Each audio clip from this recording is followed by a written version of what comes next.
Usai otopsi, salah satu korban kebakaran gedung Teradron, Rufaidah, dimakamkan pihak keluarga di Kabupaten Bekasi, Jawa Barat.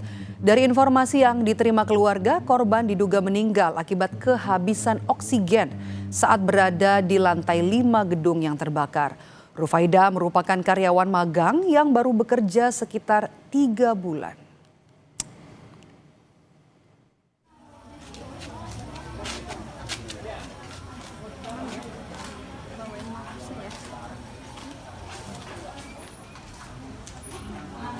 Dikasih keterangan itu 90%-nya oksigen, kurang oksigen. Tapi ada luka, Pak? Karena kurang oksigen ini kan, kemudian kondisinya juga udah panik.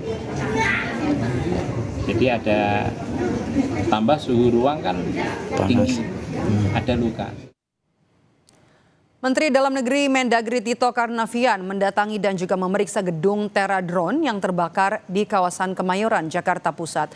Tito menyebut Kemendagri akan menugaskan bagian Inspektorat Jenderal untuk mengecek kelengkapan persetujuan bangunan gedung dan terutama terkait sertifikat layak fungsi.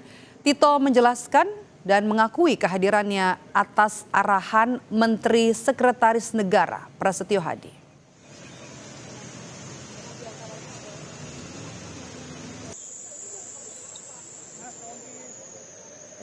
Bila terjadi kebakaran untuk memadamkan cepat dan lain-lain. Nah, ini yang sedang didalami oleh kepolisian, Polres Jakarta Pusat, dan juga nanti saya juga akan menurunkan tim dari Kemendagri, ya, karena kita juga memahami aturan ini. Aturan ini biasanya dibuat melalui peraturan daerah, ya. Nah, untuk PBG dari Itjen nanti akan saya turunkan, Itjen Kemendagri, untuk melihat masalah administrasi ini, sehingga gedungnya bisa berdiri. 22 orang tewas dalam kebakaran gedung Teradron di Jakarta pada 9 Desember 2025. Korban tewas diduga karena terjebak di lantai atas gedung. Mereka tak dapat menyelamatkan diri karena satu-satunya pintu keluar tertutup asap tebal. Kakak salah satu korban meninggal menceritakan, korban sempat mengirimkan pesan kepada keluarga karena terjebak dalam kebakaran. Keluarga berharap jenazah Ervina bisa segera teridentifikasi agar dapat dimakamkan.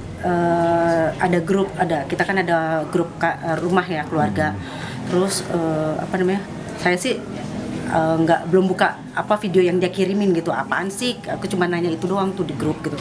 Itu kata adekku, itu Vina teh kata gitu, itu di kantornya Vina kebakaran kata gitu. Nggak sabar lagi kita nungguin dia, kita kan nggak maksudnya kita kan juga kan walaupun ada orang tua, ada bapak, ada kakak di sana, ada keluarga, tapi kita pengen cepet-cepet sampai gitu loh, biar dia udah tenang gitu loh kitanya.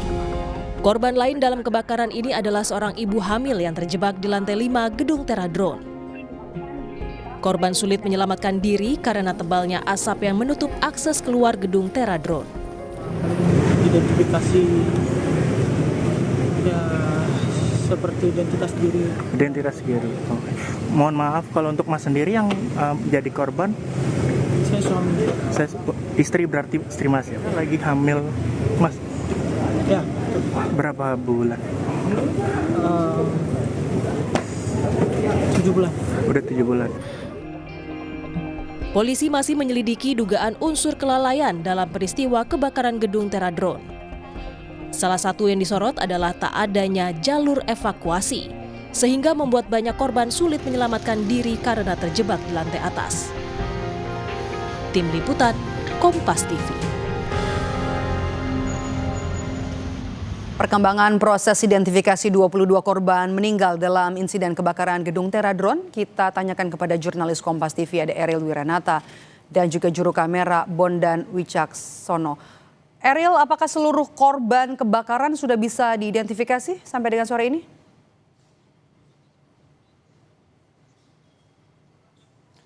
Ya, Maidop dan saudara, bahwa hari ini sudah 10 korban yang diidentifikasi oleh RS Polri Kramat Jati, yang dimana juga ini data terakhir pada siang hari, dan dari RS Polri pun mengatakan ini akan terus dilakukan identifikasi hingga sore hari. Dan selain itu juga bahwa dari 22 jenazah yang diidentifikasi tersebut diantaranya adalah 15 orang perempuan dan 7 orang laki-laki, yang dimana memang pada hari sebelumnya diidentifikasi sebanyak 3 dan pada hari ini sebanyak 7, yang sehingga di hari ini total ada 10 yang sudah diidentifikasi hingga siang hari tadi.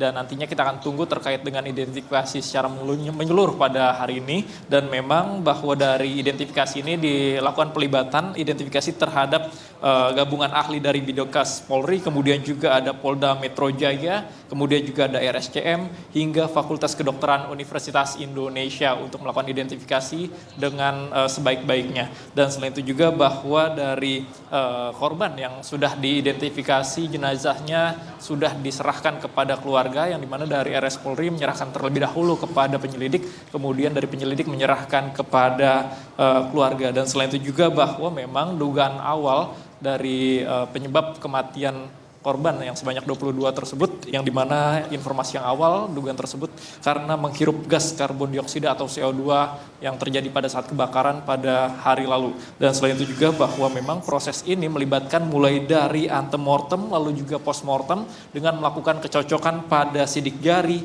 gigi, hingga catatan medis.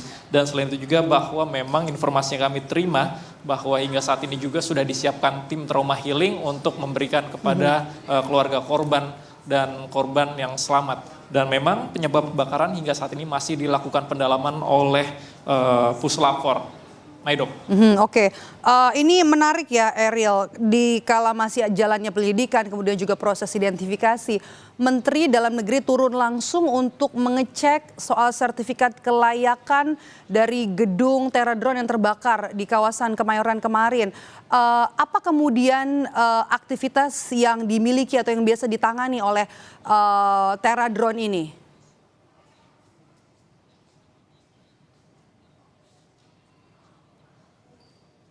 Ya, Maidop dan saudara, bahwa memang hingga saat ini dari polisi pun masih melakukan pendalaman, yang dimana dilakukan pendalaman oleh Puslapfor terkait dengan penyebab dari kebakaran yang terjadi pada hari lalu, yang terjadi pada siang hari, yang dimana memang menyebabkan bahwa sebanyak 22 korban, yang dimana hingga saat ini masih dilakukan identifikasi secara mendalam terhadap 12 korban, karena memang hingga saat ini sudah berhasil sebanyak 10 korban diidentifikasi, dan nantinya memang dari polisi akan terus melakukan pendalaman terkait dengan Puslapfor terkait dengan penyebab dari kebakaran yang terjadi di gedung Teradron tersebut. Maidop. Baik, terima kasih jurnalis Kompas TV Ariel Wiranata dan juga juru kamera Bondan Wicaksono melaporkan langsung dari Rumah Sakit Polri Kramat Jati.